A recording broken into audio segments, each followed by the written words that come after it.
मोक्षमार्गस्य नेतारं वेत्तारं कर्मभूभृतां ज्ञातारं विश्वतत्त्वानां वन्दे तद्गुणलब्धये। पंच परमेष्टि भगवान की, संत शिरोमणि आचार्य गुरुवर विद्यासागर जी महाराज की, पूज्यवर उमा स्वामी जी मुनि महाराज की, वीर सागर महाराज की।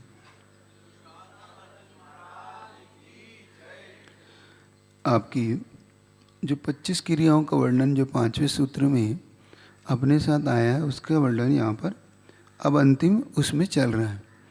कल हमने कुछ ऐसी क्रियाएं जिनके कारण हमें आश्रय होता है पाप का, वो पाप का आश्रय जो हमारे लिए विशेष तौर से ऐसे कर्मों से आश्रय करा देता है जिनके कारण हमें बहुत सारे दुख उठाने पड़ते हैं। तो उन आश्रयों में हम अलग अलग प्रकार से समझने का पुरुषार्थ यहाँ पर कर रहे हैं। अब हमने यहाँ तक समझ लिया था कि धर्माचरण धर्म करते समय किस प्रकार के दोष उत्पन्न हो जाते हैं। अब बता रहे हैं कि धर्म को धारण करने से विमुख करने वाली कुछ क्रियाएं होती हैं। तो जो हम उन क्रियाओं से अपने आप को विमुख बनाते हैं तो हमें कौन से आश्रय हमें होते हैं, ये आप देखिएगा। इसे बोलते हैं 5-5 का, ये 5 सेट हैं एक्चुअली में, 5-5 के 5 मिलेंगे और 25 इस प्रकार से 25 क्रिया आपको मिलेगी। इनके लक्षण इत्यादि बता दिए, सम्यक वर्धन इत्यादि आपको ये 5 क्रिया बताई थी। फिर 5 हिंसादि दोष वाली बताई, फिर इंद्रियों के भोगों को बढ़ाने वाली 5 क्रिया, फिर धर्म आचरण में दोष लगाते हैं। अब जब धर्म से विमुख करते, देखो आरंभ की क्रिया, आरंभ होता है जो हिंसादि दोष हैं उनमें तत्पर होकर ऐसे व्यापार करने में अपने आप को, मन को आनंद देने वाली ऐसे हिंसा के व्यापार करना, छेदन बेदन जैसे कि स्लेटर हाउस है, इस प्रकार के बुट व्यापार हैं, और भी पेस्टिसाइड का व्यापार है। ये जो बिजनेस किए जाते हैं ये सब हिंसा के आरंभ के बिजनेस है। अब आप लोग की ऐसी जॉब हो, अगर आप लोग ऐसे कंपनी में काम करते हैं, ऐसे शेयर बाजार खरीदते हैं, तो ये भी आप उसी के अंतर्गत मान के चलना। कभी कभी आपके मन में आता है ना कि हम तो ऐसा कुछ करते ही नहीं, हमारा तो सीधा सीधा शेयर बाजार है। नहीं, ऐसे शेयर भी नहीं खरीद सकते आप जिनमें ऐसा व्यापार होता हो। ऐसी कंपनी के हिस्सेदार आप नहीं बन सकते, क्योंकि वो एक प्रकार की हिस्सेदारी है ना आपकी। तो यहाँ पे बता रहे हैं ऐसी आरंभ की क्रिया करके पाप का अर्जन करना, आश्रव करना। समझ रहा है ना? तो देखो जैन शासन कितना सूक्ष्मता से हर चीज़ को उसने आपके सामने रखा है। हम वातावरण को, पर्यावरण को लेके भी चलें और हर चीज़ को लेके चलें तो जैन शासन बड़ा स्पष्ट है। तो सिर्फ ये आपका स्वाध्याय नहीं है, ये आपके बहुत सारी चीज़ों को देने वाला है ना।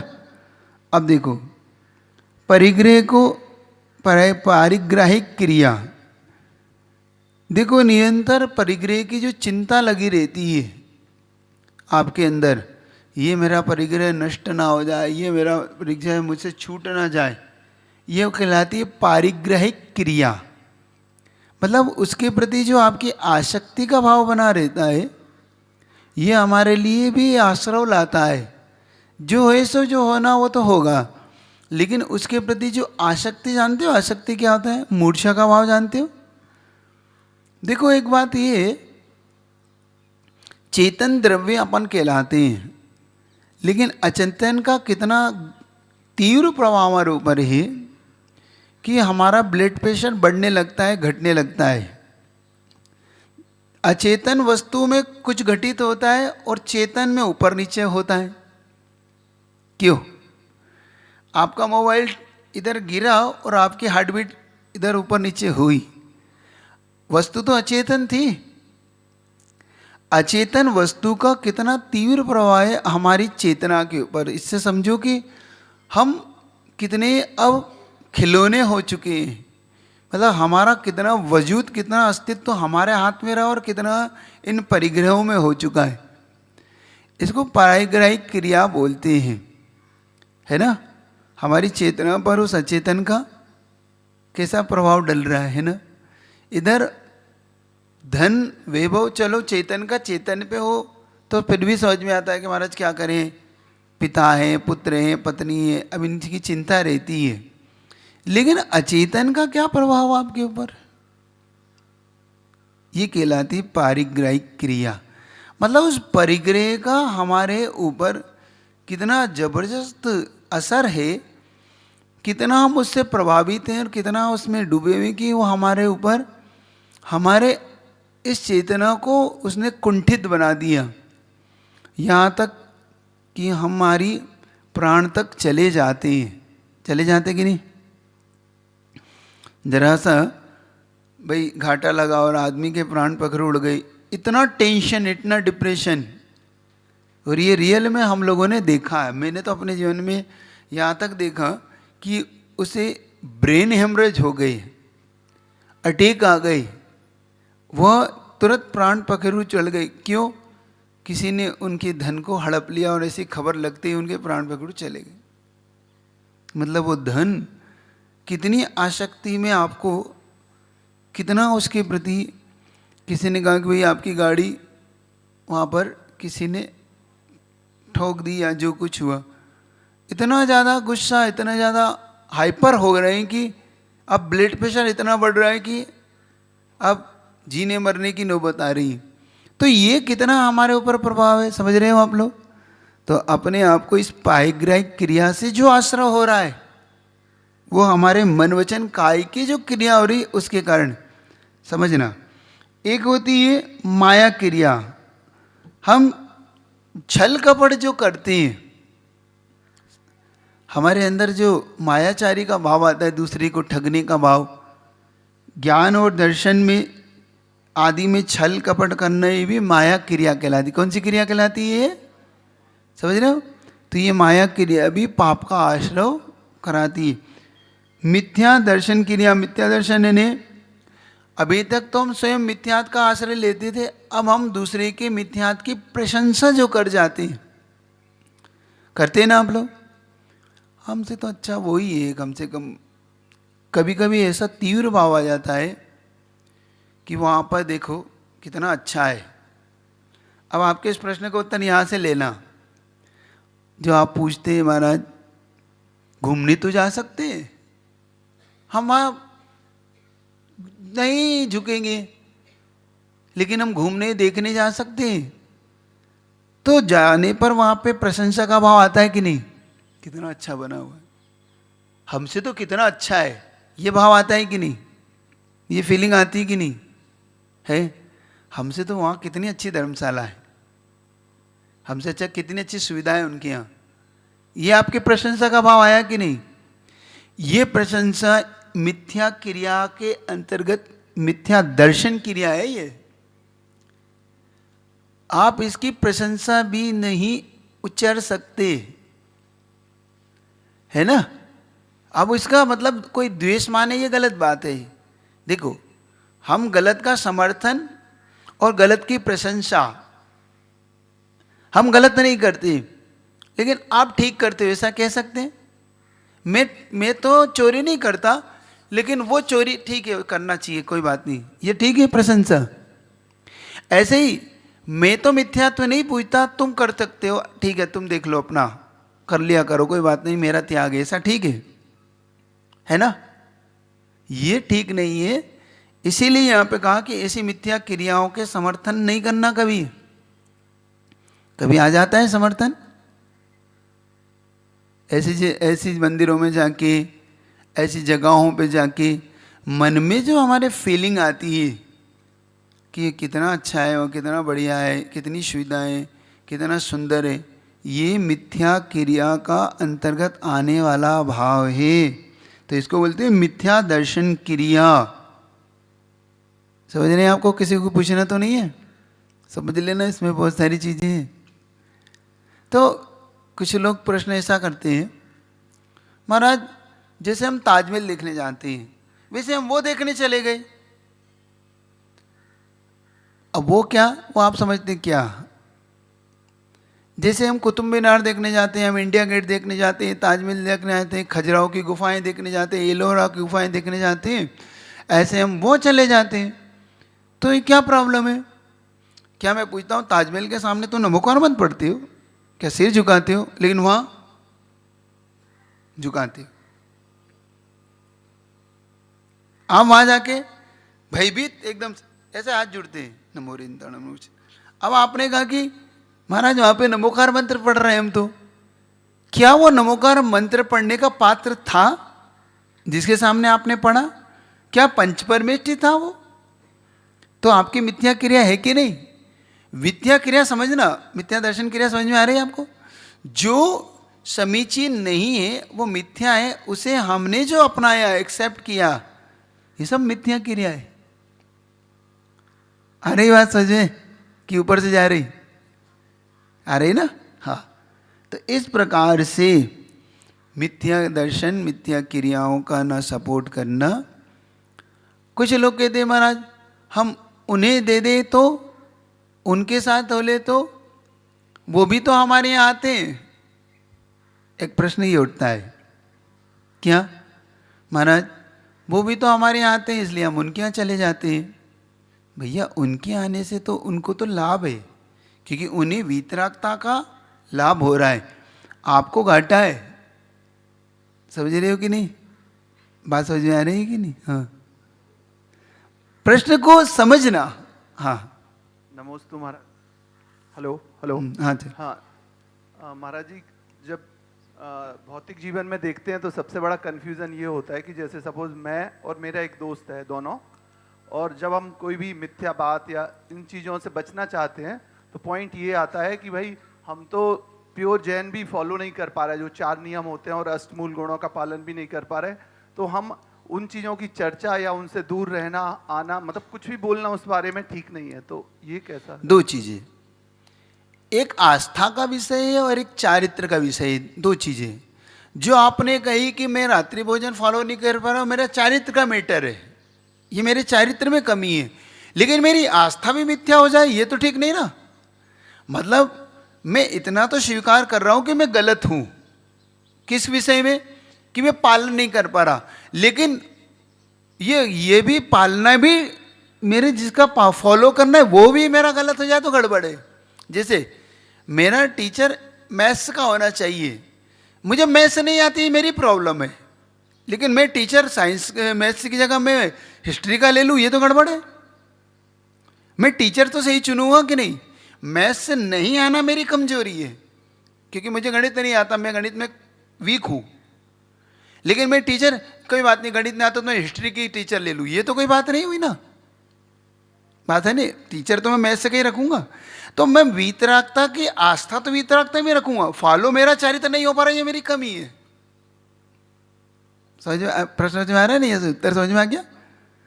तो उसे हम सही दिशा में मानकर चले। अब आस्था तो सही रखो, कम से कम आस्था गड़बड़ नहीं करना। तो मेरा चारित्र का विषय कुछ और है और आस्था का विषय कुछ और है। नमस्ते महाराज जी। महाराज जी अभी रिलीजियस टूरिज्म एक बहुत बड़ा कॉन्सेप्ट हो गया है, तो कई बार हम भारतीय पुरातत्व या आर्किटेक्चर को समझने के लिए दूसरे मंदिरों में जाते हैं या अलग। थोड़ी इसकी आवाज़ बढ़ाओ ना, कोई है गई? हाँ महाराज जी, भारतीय पुरातत्व को या फिर आर्किटेक्चर को समझने के लिए, जानने के लिए हम दूसरे मंदिरों में जाते हैं, और वहाँ विनय पूर्वक अगर हम हाथ जोड़ते हैं तो उस नहीं, देखो विनय भी या अविनय का कोई प्रश्न नहीं है। हम अगर समभाव से भी रह जाएं, ना हमारे अविनय हो ना विनय हो, क्योंकि विनय के लिए पात्र चाहिए और अविनय हमें करना नहीं किसी की, क्योंकि हमारे रिलीजन में, हमें हमारे धर्म में ऐसा कुछ सिखाया ही नहीं।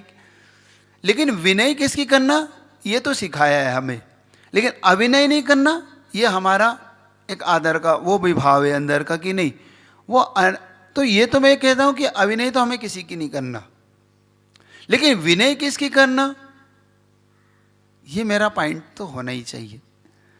तो वहां आप अगर किसी ऐतिहासिक दृष्टिकोण से जा रहे हैं तो ऐतिहासिक दृष्टिकोण से हम भी देखते हैं कि भाई अपने जिनालय में ये चीज़ बनना चाहिए क्योंकि वो चीज़ अच्छी है, मैंने एक्सेप्ट किया कि भाई ये डिजाइन हमारे जिनालय में बनेगी तो बहुत, हमारा जिनालय भी बहुत सुंदर लगेगा, तो यहाँ कोई प्रॉब्लम नहीं है।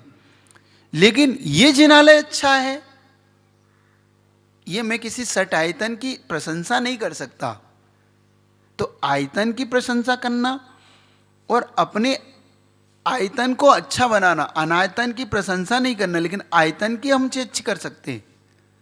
तो वो एक दृष्टिकोण से देखना एक अलग दृष्टिकोण है। लेकिन वहां जाकर हम विनय के भाव से भर जाए तो हम किन की विनय कर रहे हैं, अब प्रश्न उठता है। हम विनय कर भी रहे हैं तो किन की कर रहे हैं, क्या वो विनय के या जिसके हम पात्र मानते वो हैं? अगर हैं तो करो, नहीं है तो नहीं करो, उसमें भलाई बुराई क्या है? जब हो तो करिए, नहीं हो तो फिर कैसे करेंगे? समझ में आ रहा? तो इसको समझने का पहले बात समर्थन वो करिए कि हम किसी की अविनय के भाव से नहीं भर रहे, लेकिन विनय का पात्र भी तो होना चाहिए ना, हमें वो चुनना है। नमस्ते महाराज। हाँ, हम अगर आप देखें जैसे कोल्हापुर है, तिरुपति, आवाज बढ़ाना भाई इसके थोड़ी सी, उस माइक की। आप नहीं है? हमारे ही जैन मंदिरों को किसी और मंदिरों में कन्वर्ट किया गया है, वहाँ पे हम लोग हाँ, अगर जाते अब हैं ठीक। तो वो भी मिथ्या दर्शन हो जाएगा क्या? जैसे तिरुपति है। देखो, किसी के नाम से हमें कोई मतलब नहीं है। पहली बात तो क्या हो चुका है और क्या होना था, कुछ चीज हमारे हाथ से निकल गई। अगर उस पर केस चल रहा है फिर भी हमारे पाने के लिए वहाँ जाना फिर भी कि भैया नहीं जाएंगे तो हमारे हाथ पूरे से छूट जाएगी। जैसे कि सिरपुर का केस, सिरपुर में उन्होंने उस मूर्ति को वीतरागता और सरागता में बदल दिया। चलिए ये कोर्ट में है कि किसकी है नहीं है, किसकी नहीं, इस पे मैं नहीं जा रहा। लेकिन हमारी वीतरागता जब तक हमारी साबित ना हो जाए या उनकी साबित ना हो जाए तब तक तो हमें वहाँ जाना ही है। लेकिन जो हमारे अब हाथ में ही नहीं है और संभावना भी उसकी समाप्त है, तो वहाँ से हमें हटना ही ज़्यादा बेटर है। वहाँ जाके भी कोई फायदा नहीं है, क्योंकि जाके उस मिथ्यात्व का समर्थन ही करना है। वहाँ जाके हम पंडों को हजारों रुपए दे के दर्शन करें, कोई फायदा नहीं, कोई मतलब भी नहीं उसका। क्यों?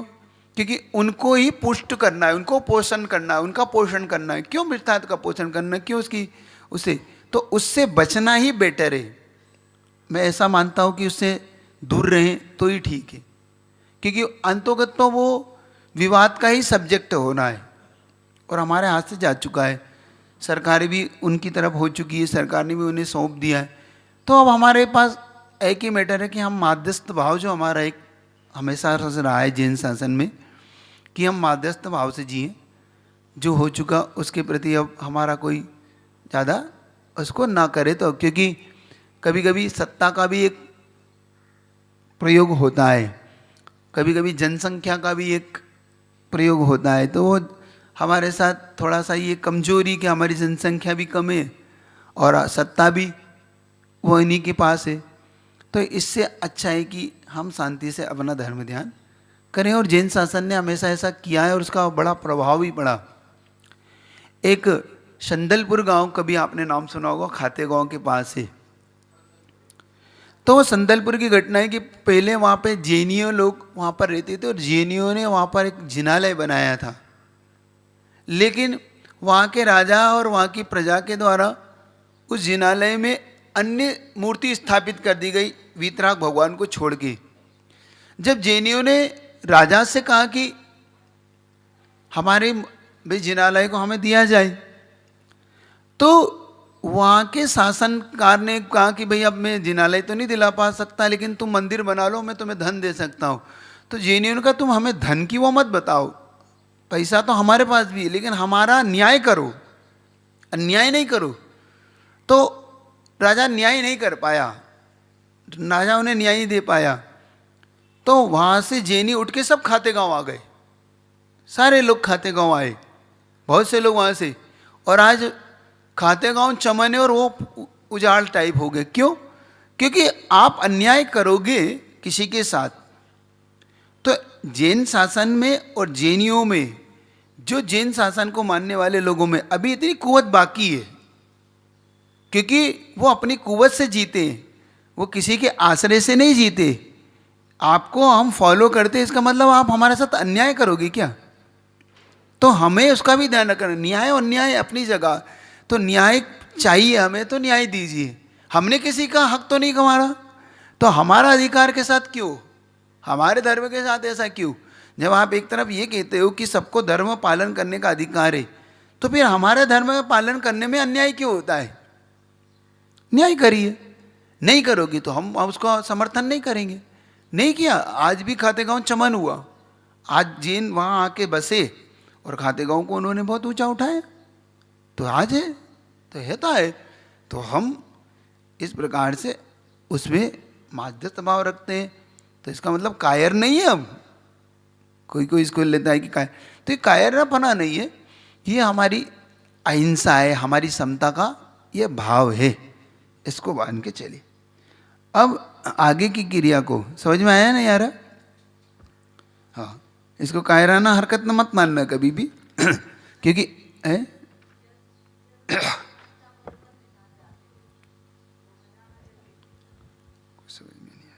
सुना ही नहीं पड़ रहा। बद्रीनाथ अष्टापुर जाते हैं दर्शन करने के लिए। वहाँ तो पे क्या है आपका? कुछ है तो जाओ, नहीं है तो नहीं जाओ। मेरा आपका वीतरागता का कोई दर्शन ही नहीं। दर्शन तो नहीं होते, मानो बाद में वो हो जा। हम तो गए थे महाराज जी, परंतु बाद में होते हैं, जब वो अपना अभिषेक करते हैं तब होते हैं दर्शन, थोड़ी देर के लिए। कोई मतलब ही नहीं है उसका, उसका कोई फायदा नहीं है, जाके समर्थन करने का कोई भी फायदा नहीं है। देखो हमारी बुद्धि का भी मैं कहता हूँ, अब क्या कहूँ, जो वीतराग मुद्राएं वहाँ नहीं दर्शन कर रहे हम, जो जिनालय आज हमारे सूने हो रहे, जिन जिनालयों के हमारी ज़्यादा सबसे ज़्यादा हम लोग की ज़रूरत है, उन्हीं वहाँ नहीं जा रहे।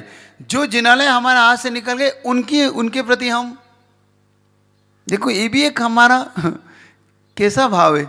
आज हमारे इतने जिनालय हैं, जिन जिनालयों की रक्षा करना हमारा परम कर्तव्य है, उन जिनालयों की रक्षा ने हम नहीं कर रहे, बल्कि वहाँ जाने का पुरुषार्थ कर रहे हैं जहाँ पे सुबह सुबह वो वितराग मुद्रा होती जो आप बता रहे, बाद में फिर उनमें सब कुछ लगा दिया जाता है।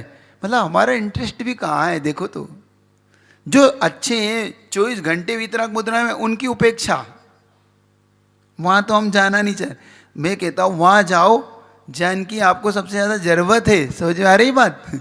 उन जिनालयों को सुरक्षित करो जो अभी आपके हाथ में, उन क्षेत्रों को सुरक्षित करो जो आपके हाथ में, जो हाथ से निकल गए उनके प्रति तो ठीक है, आप अपना जो कुछ कर सकते हैं वो करिए, लेकिन जो हैं उन्हें तो सुरक्षित कर लीजिए। समझ रहे हो कि नहीं? कभी कभी लेता है कि जो प्राप्त है उसकी उपेक्षा होती है, जो नहीं है उसकी अपेक्षा होती है। नमोस्तु महाराज जी।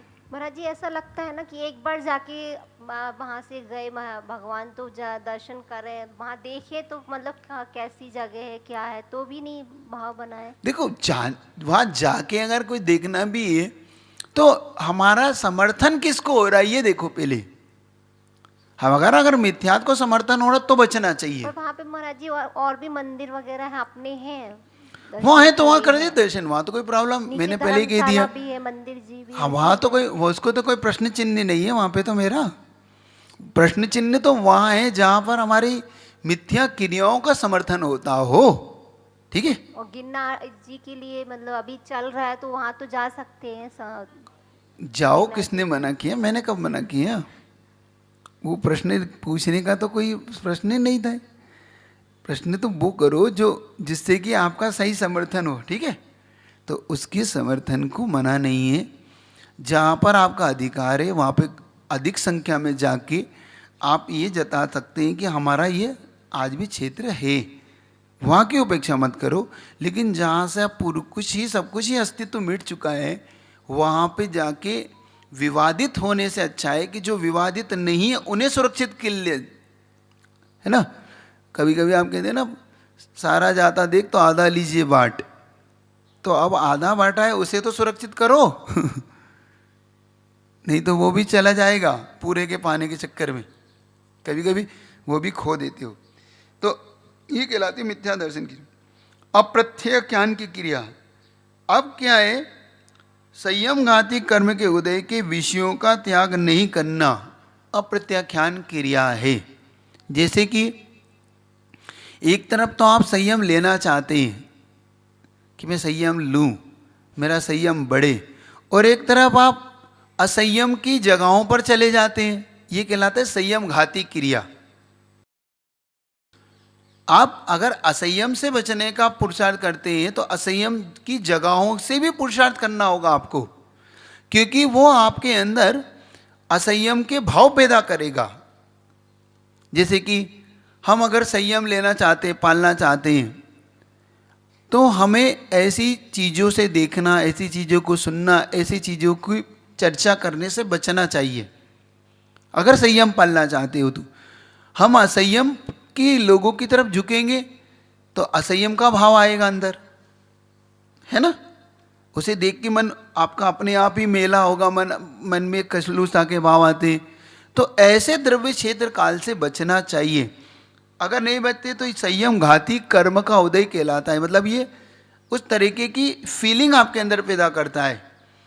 जैसे एग्जाम्पल फॉर एग्जाम्पल, जैसे आप रात्रि भोजन बचना चाहते हैं तो आप रात्रि भोजन जहाँ होते हैं उन लोगों से बचिए। उन लोगों के पास बैठना से, थोड़ा सा उठने बैठने से आपको एलर्जी रखना पड़ेगी।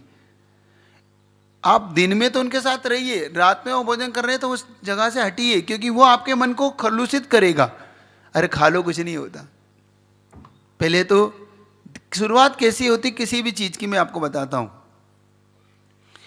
क्या होता है कि जैसे एक तम्बाकू खाने वाला और एक बिना तम्बाकू खाने वाला व्यक्ति, तो शुरुआत कोई भी तम्बाकू खाने वाला व्यक्ति अपनी तरफ कैसे खींचता है उसको, पहले तो साथ में दोस्ती होती है, नहीं नहीं तुम तुम्हारा करो मैं अपना करता हूँ। फिर कहता है एक दाना तो लेके देख, कुछ नहीं होता, कुछ नहीं होता, देख इतनी सी खा के, एक पत्ती है ना, एक सुपारी का दाना जो तम्बाकू का होते हैं पाउच में से इतना सा देता है, वो रखता है, एकदम उल्टी इच्छा होती है उसको। अरे क्या, कुछ नहीं होता। फिर दोबारा फिर तिबारा वो इतना सा लेता है, फिर इतना लेता है, फिर इतना लेता है, और धीरे धीरे उसको आदत लग जाती है उसकी। तो असंयम की ओर ऐसे बढ़ता है धीरे धीरे व्यक्ति। कोई भी असंयम आपको कोई भी हो, चाहे इंद्रियकृत असंयम हो, चाहे संयमकृत हो, चाहे कुछ भी हो, रसना इंद्रिय भी ऐसे ही हैबिचुअल कैसे बनता है किसी भी चीज का आदमी। आप इसलिए ऐसे लोगों की संगति से बचिए। एक कहावत आती है, बद की संगति में मत बैठो, बद का है अंजाम बुरा, बद ना बनो पर बद कहलाओ, बद अच्छा बदनाम बुरा। समझ में आ रही? बद का अर्थ होता है बुरे लोग। बुरे लोगों की संगति में मत बैठो, क्योंकि बुरे लोगों का अंजाम यानी उसका रिजल्ट बहुत बुरा है। बद ना बनो मतलब बुरे मत बनो, बद कहलाओ। कोई बुरा कहे तो कहने दो, बुरे बनना नहीं, बुरे कहलाओ। बद अच्छा बदनाम बुरा, क्योंकि एक बार बदनाम हो गए ना तो फिर आप लाख सफाई देना, आपकी सुनवाई नहीं होगी। हाँ क्या कह रहे? नमस्ते महाराज जी। महाराज जी, अभी रात्रि भोजन का त्याग तो है, लेकिन ऑफिस में जाते हैं तो ऑफिस के अन्य जो लोग हैं वो रात्रि भोजन करते हैं और रात्रि बाहर जाते भी है। इसकी आवाज फिर क्यों कम हो गई? तो वो कम करने दे। तो हाँ, तुम जोर से बोलो। तो वो फोर्स भी आप करते हैं ठीक है। कि साथ में आओ, तो हम तो मना करते हैं कि रात्रि भोजन का त्याग है, साथ में चल के कुछ होना नहीं है, ऐसे ही बैठना है। लेकिन वो क्या हो जाता है, फिर हम अकेले पड़ जाते हैं धीरे धीरे, क्योंकि उनके साथ उठना बैठना करते ही नहीं है। तो देखो उस चीज को लेके, जैसे वहां बैठ गए, अब गए, देखो होता क्या है, आप वहां गए, आपने एक चेयर आपने ले ली, एक चेयर उसने ले ली, वो उसने टिफिन खोला या उसने जो भी ऑर्डर किया, उसने पहले तो आपका ऐसा कहे नहीं तुम बैठना बस मैं खाऊंगा। सही बताना, आपके मन में उसके भोजन के साथ जब आप वहाँ बैठते हैं तो पहली बार में तो आपको कोई फीलिंग नहीं आती, कोई बात नहीं। दूसरी बार में धीरे धीरे फीलिंग आने लगती है, अरे कितना अच्छा भोजन है, कितना अच्छा है, ये भी है यहाँ का, ये भी अच्छा है। तो चौथी बार पांचवी बार में फिर थोड़ा सा आपके मन में आ ही जाता है कि यार खा ले सकते, कुछ नहीं होता। कमजोरी देखो, ये मन मानसिक, पहले मन कमजोर होता है, फिर वचनों में आता है, फिर काय की ओर झुक जाता है वो। तो थोड़ी देर के लिए लगता है हम अकेले पड़ जाते हैं, लेकिन वो हमारे अगर अपने आप की रक्षा सुरक्षा करना है, अपने हमारे लिए हुए नियम की या हम जो चाहते, तो हमें थोड़ा सा इसको इग्नोर तो करना ही होगा। देखो बहुत से ऐसे लोग हैं जो अपने धर्म के प्रति, कल मैंने तो पूछा था ना कट्टरता क्या होती है। नियम में कट्टर रहना चाहिए, धर्म में कट्टर मत रहो लेकिन नियम में कट्टर रहो। धर्म में आस्थावान रहो लेकिन नियम कट्टर हो। प्राण जाए पर यह कट्टरता है अपने आप के प्रति। तो थोड़ी देर के लिए आपको वहां पे सुनना पड़ सकता है, लेकिन आपकी प्रशंसा उसके बाद वो करता भी है कि नहीं वो पक्का है भैया। देखो मैंने कई बार उसको डिगाने की कोशिश किया, बहुत बार, लेकिन वो पक्का रहा। तो अपना पक्का होना इसी पे डिपेंड करेगा कि हम अपने आप को पक्का बनाएं। समझ रहे हो? देखो ये प्रभावना भी करता है आपकी। और एक बात मैं आपसे पूछता हूँ, मान लो आपने उसकी चेयर शेयर की, भोजन शेयर नहीं किया, लेकिन देखने वाले ने आपको देखा, तो जैन साहब कहाँ थे आप कल रात में? जैन साहब तो होटल में बैठे थे। तो सही बताओ, क्या जैन साहब आप भी खाने लगे क्या आजकल? कल तक तो आप कह रहे थे हम रात में नहीं खाते। तो बदनामी इसको कहते हैं, बद अच्छा बदनाम बुरा हो के रहेगी। आप भले ही नहीं पीते, पीने वाले के साथ घूमोगे तो अरे जैन साहब आप भी आजकल उनके साथ दिख रहे हो, क्या बात है, कह लोगे कि नहीं? आप पुरुषार्थ करना, बदनाम लोगों के साथ घूमना भी बदनामी का घर है, इसलिए थोड़ा सा दूरी ही ठीक है। आप शराब की दुकान में बैठ के दूध भी पियोगे तो क्या कहलाओगे? शराबी ही कहलाओगे। और आप पुरुषार्थ करो इनसे बचने का।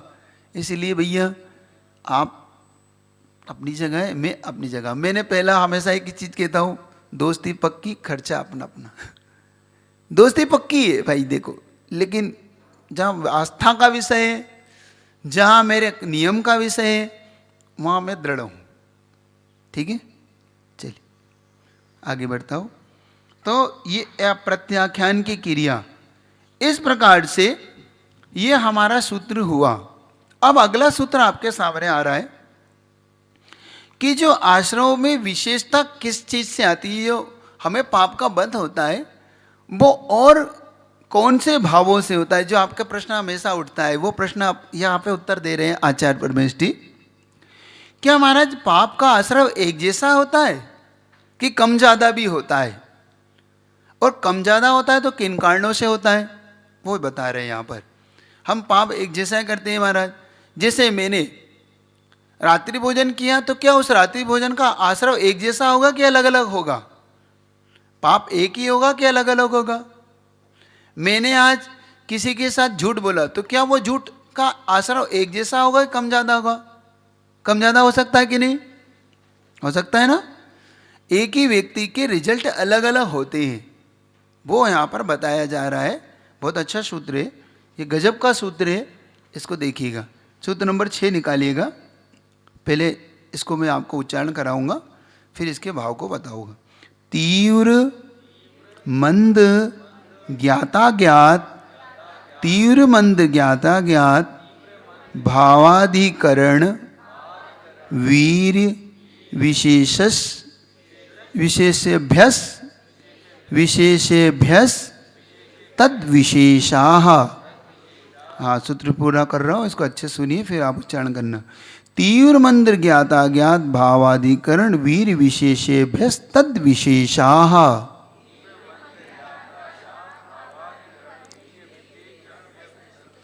अब देखो, ये आपके सामने ला रहा है।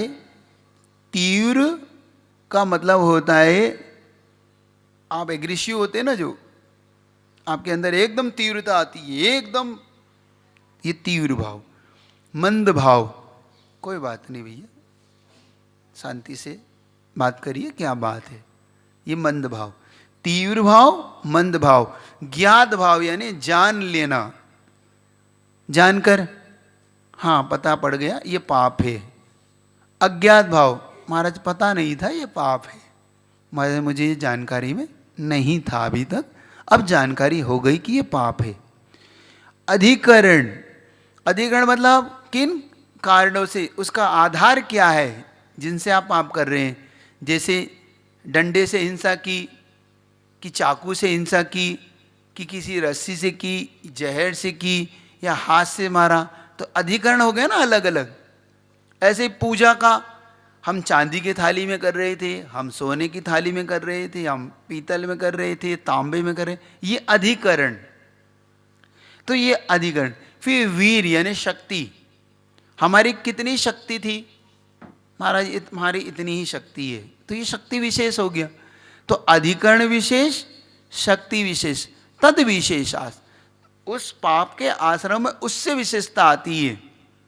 तो बहुत बार अलग अलग चीज़ों के अलग अलग रिजल्ट होते हैं। जैसे मैं एक उदाहरण देता हूँ, इससे यहाँ से आपको समझ में आएगा। एक डॉक्टर है, उसके हाथ से मरीज मरा, ऑपरेशन कर रहा था, नहीं बचा पाया, मरीज मर गया। एक गाड़ी चला रहे थे आप, आपके सामने एक व्यक्ति एक्सीडेंट आया, गाड़ी के सामने एक्सीडेंट हुआ और मर गया। एक व्यक्ति ने चला के किसी को वो बनाया निशाना और उसे गोली मार दी, वो मर गया। तीनों एक हैं, अलग अलग हैं। अब इन पे अगर केस चलेगा तो जज तीनों को एक जैसी सजा देगा कि किसी को कम किसी को ज़्यादा? हाँ, डॉक्टर को छोड़ देगा, इज्जत बरी कर देगा। क्यों? क्योंकि आपका कोई दोष नहीं है, आपने तो पुरुषार्थ किया था बचाने का, आपने पूरा ऑपरेशन किया, सब किया, अब नहीं बचा पाए तो नहीं बचा। वो आपने गाड़ी चलाने एक्सीडेंट वाले को कि भाई गलती किसकी थी, सामने वाले की थी कि गाड़ी चलाने वाले की थी, उस हिसाब से वो फैसला करेगा, उसके हिसाब से वो निर्णय देगा। और जिसने जानबूझ के किया उसका फैसला।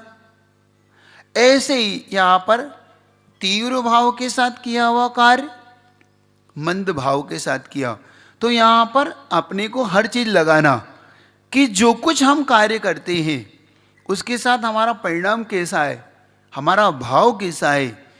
हम एग्रेसिव होकर, एकदम गुस्से में आकर, हम बिल्कुल तीव्र भाव के साथ नहीं छोड़ूंगा, मैं देख लूंगा ऐसे, ये तीव्रता का भाव है। कसाई का भाव आते ना, तीव्र क्रोध, तीव्र मान, तीव्र लोभ, तीव्र मायाचारी, हम करते ना। तो तीव्रता के साथ करना, फिर उसको जानकर करना, ये जानबूझकर कर रहा है कि अज्ञानता में गुस्सा कर रहा है, एक ये भी भाव। फिर अधिकरण विशेष से कर रहा है, कोई बात नहीं, सिर्फ मुंह से ही बोल रहा है कि वचन से, मन में ही सोच रहा है कि काय से भी कर रहा है वो काम, ये तो ये अधिकरण इसके साथ इस तरीके से लगाना। ज्ञात भाव, अज्ञात भाव, बहुत सी जगह अलग अलग भाव से, आपके पास पुस्तक होगी ना, उसमें देखो। तीव्र भाव का मतलब परिणामों में आवेग, उद्वेग जो आपके अंदर आता है, एग्रेसिव आप जो होते हैं आप एकदम से, वो कहलाता है तीव्र भाव। तो ये तीव्र भावों के साथ कर्म का आश्रव ज्यादा होता है। थोड़ा सा अपने आप को शांत बनाया करो, एकदम से उत्तेजित मत हो, इसमें बहुत सारे निर्णय गलत भी हो जाते हैं, बाद में पछतावा हाथ आता है। आप इस बात को अंदर में पहले जानिए कि अभी एकदम से निर्णय मत लो किसी चीज़ का। आपके सामने कभी कभी ऐसी आती है कि तीव्रता में आप बहुत गलत निर्णय ले लेते हैं, बाद में पछतावा होता है। कभी कभी ऐसे निर्णय बहुत दुखी बना देते और जीवन पर्यंत दुख उठाना पड़ता है। उस समय हम अपना विवेक नहीं रखते, अपना विवेक खो के काम करते हैं। इसे तीव्र भावों से बचिए। मंद भाव, शांत भाव के साथ बात करता है तो आश्रव कम हो रहा है, क्योंकि हमारे अंदर की जो, अच्छा देखो, इसको अगर वैज्ञानिक तरीके से भी देखोगे ना, तो जब आप एग्रेसिव बहुत ज़्यादा होते तो अगर उस समय ब्लड प्रेशर नापिए आपका, वो इतना ज़्यादा हाइपर हो जाएंगे, आप इतने ज़्यादा हाइपर हो, इतना ब्लड प्रेशर इतना उसकी, वो छू रहा है 180 190, छू रहा है 120, नीचे का, ऊपर का छू रहा है 150 200 300। बताओ, आपकी सारी नसें फट जा रही हैं। समझ रहे हो? तीव्र भाव करने से कुछ नहीं। आप मंद परिणामों से निर्णय भी सही होता है। किस चीज में मंद होना है ये भी समझना, और किस चीज में हमें, अच्छी चीजों में तो हमें उत्साहित होना, तीव्र का भाव उत्साहित भी होना। ऐसा भी नहीं कि हम धर्म कार्य में मंद पड़े, वो भी नहीं कि मैं चौके में खड़ा हूं तुम बिल्कुल मंद, पूजन कर रहा हूं तो अर्घ्य नहीं चढ़ रहे, ऐसा भी नहीं। उसमें तो उत्साहित होइए, उसमें तो तीव्रता लाइए, फास्ट लाइए। हाँ चलिए भाई, जल्दी से भक्ति करना है, जल्दी से अभिषेक करना है, पूजन करना है, बड़े आनंद से, तो उसमें तो तीव्र भाव हो। लेकिन पाप में मंद भाव हो, पाप में भाई हाँ मैं आशीर्वाद देता हूं तुम्हें, पाप में मंद रहो, उठो ही मत, सोते रहो, पाप में सो और धर्म में जागो, ये आशीर्वाद ठीक है? चलेगा? चलेगा। पाप में सो, पाप में नींद ना खुले तो अच्छा है, हे भगवान। लेकिन उल्टा होता है, तुम्हारी पाप में बहुत जल्दी नींद खुलती और यहाँ जगाओ तो नहीं उठते हो है ना। पत्नी कहती जाओ अभिषेक कराओ, अभी नहीं, नींद आ रही है। और सुबह से टेनिस खेलने के लिए, हाँ भाई तैयार, अब वेल अप टू डेट, चलो घूमने चलना है, हाँ ठीक। 4 बजे से उठ के कहीं जाना है, हाँ पार्टी है, सोचो भी 4 बजे से उठ के आदमी निकल जाता है। मतलब पाप में तो हम कितनी जल्दी तैयार हो जाते हैं, लेकिन हम पुण्य के कार्य में हाँ हो रहा है, उठ रहे हैं, चल रहे हैं, ये मंद भाव, ये मंद भाव ठीक नहीं है। समझ रहे हो?